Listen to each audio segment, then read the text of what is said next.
Good day, and welcome back to Hidden Source News, where we break down the biggest blockbuster that's coming to a theater near you.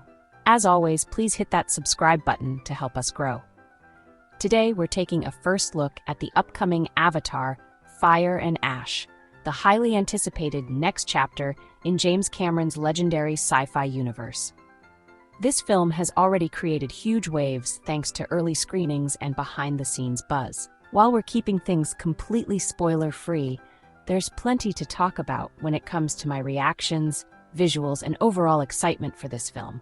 So let's dive into everything I saw in this early screening and what you can expect from this new journey back to Pandora without spoiling it for you.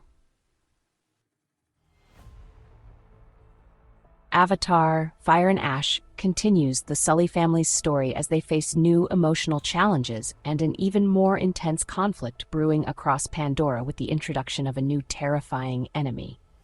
Cameron expands the world once again, introducing a mysterious volcanic region tribe called the Mangkwan clan, also known as the Ash people, led by Vairang, who is the main antagonist. Their culture, visual design, and motivations bring a darker, more complex energy to the story. There is also the Tlalim nomadic, air-traveling clan led by Palak. They go around from village to village trading. This film leans heavily into themes of loss, unity, and survival. I would say that this chapter is the most emotionally driven entry in the franchise. Remember, the Sullys still are in mourning over the event from the previous film. This film carries on as to how they cope with everything that has happened, and also what these new dangerous situations will bring forth to the Sully family. One of the biggest talking points coming out of early screenings is the film's visuals, which many critics are calling Cameron's strongest work yet. And I agree, this film is beautiful, just like one of these films. Cameron is a true artist when it comes down to this world that he has created. Pandora's new ash-covered landscapes create a harsher, more dramatic backdrop, unlike anything in the previous movies. I did notice the 3D and motion capture advancements are noticeable right away, pushing realism to a new level. The volcanic regions steal the show with their color palette and explosive detail. Some critics even claim the visuals alone make the ticket price worth it. I kinda agree with this opinion.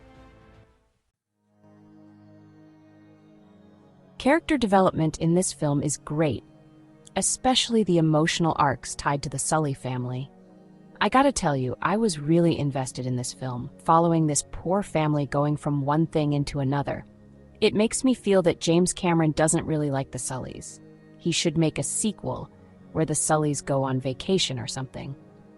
Early viewers mention that this installment takes more time exploring grief and identity, giving the story deeper emotional roots. The newcomer tribe leader, Vairang, is a standout character thanks to a powerful and morally layered performance. She really embodies evil in this film. I just love the way this character is portrayed. Cast members who screened the film privately hinted that audiences should expect hard moments that hit the heart. Critics say this is the most mature and grounded Avatar story yet. I agree with the assessments, and this film is the longest in the series.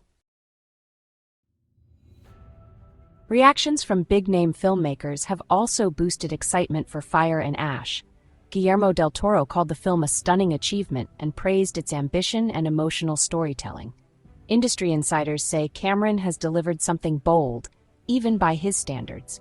Some studio voices have described the movie as massive, confident, and surprisingly intimate. These endorsements alone have pushed hype for the movie sky high. Of course, every big project comes with a few talking points, and runtime is the major one here. At roughly 3 hours and 15 minutes, this is the longest Avatar film to date. Some early viewers mentioned that the pacing slows in certain dialogue-heavy sections.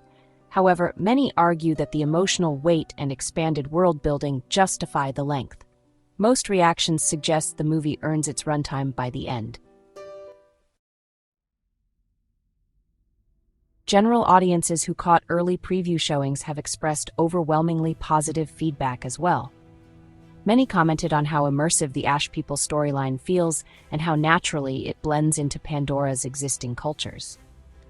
Others praised how the film balances tension, heart, and spectacle without feeling repetitive.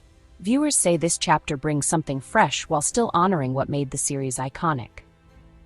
People are also calling it the most rewatchable Avatar film yet. I agree with the audience review of the film.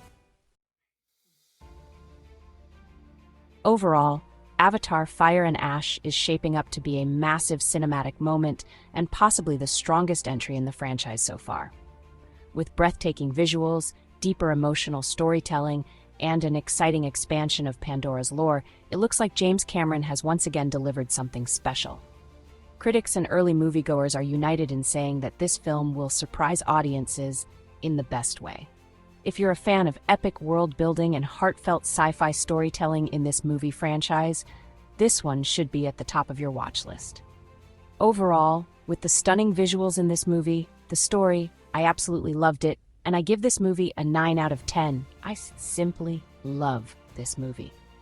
If you love this movie or the series, please give a comment.